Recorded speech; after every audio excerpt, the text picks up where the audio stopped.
my name is Madeline Payne, and this is supposed to be an educational video. So, I have to do a project for English, and I decided to do it on geniuses. But then I realized I don't really know, who exactly is a genius. So then I took a poll from some students and some teachers at my school, and I found out the winner was this guy. Albert Einstein. But wait, who is Albert Einstein? I mean, when you think of it, his name's almost synonymous with genius, but all people really know about him is that he has crazy hair and he came up with E=mc². What does that even mean? So, what about Albert Einstein makes him so revered? Einstein was born on March 14, 1879 in northern Germany to two middle-class Jews. It may surprise you that he didn't talk until he was 3, but when he did, he spoke in full sentences. Just to point out, that's not normal. I mean, kids don't just start talking in full sentences. It's weird. As a kid, Einstein spent his free time solving math puzzles and building houses of cards. Note that these are both solitary activities, and this type of loner preference continues throughout his life. Even though Einstein enjoyed learning, especially about math and science, his school's strict rules and emphasis on Latin and Greek, with little focus on math and science, didn't bode well with him. During his college years, Einstein wasn't a very good student. He didn't attend his teachers' lectures because he found them boring, and he only got good grades due to the meticulous notes of his friend Marcel Grossman. Grossman's friendship became a valuable asset to Einstein after their graduation in 1900 as well.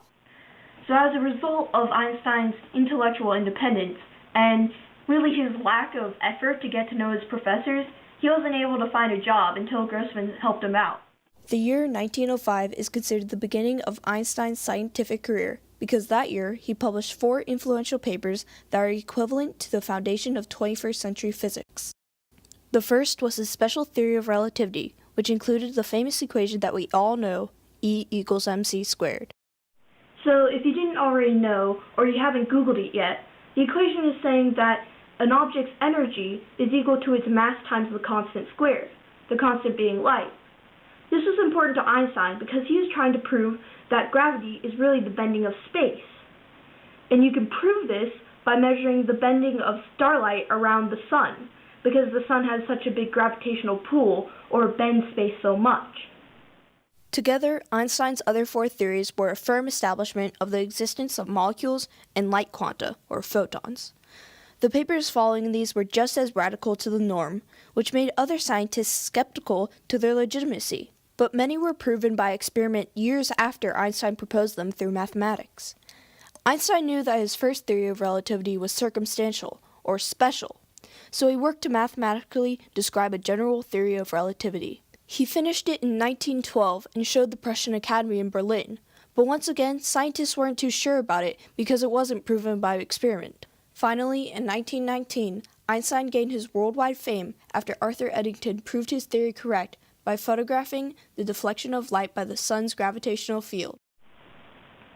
Einstein became instantly famous, which is weird because he didn't really change how the public saw the world. Like, Copernicus put the sun in the middle of the solar system. That was revolutionary. Einstein, it didn't really affect how people lived. And it wasn't really as cool as something like X-rays, which were just discovered. So why were people so entranced by Einstein? It may have had to do with his humanitarian status and beliefs. Einstein had always hated militarism, and after World War I, Einstein tried to rebuild friendly interactions between the Allies and Germany through scientists. After people realized how devastating war was, they needed and liked someone like Einstein, who was influential but didn't want war, just peace. Through his work, he made a better name for Germany and helped many Germans feel better about their nation, even though at the time, things like the Guild Clause made them feel bad about their nation and its role in the war. He continued his preaching against militarism up to his death in 1955. Some people may find this ironic, because Einstein is arguably the person who started the arms race. He found out that his equation verified a chain reaction with neutrons and uranium, and would release immense amounts of energy. Afraid that the Germans already had such nuclear weapons, Einstein warned President Roosevelt of the presumed threat, which led to the Manhattan Project. secret government-funded atomic bomb research. It was discovered that the Germans never had nuclear weapons, making the Americans the first, thanks to Einstein.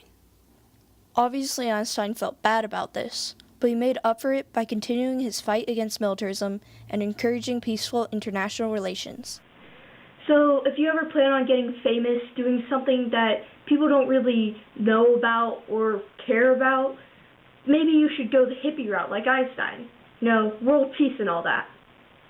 So, a quick shout out to the History Channel and Joseph Eisinger for his book Einstein on the Road, where I got most of my information. These are both.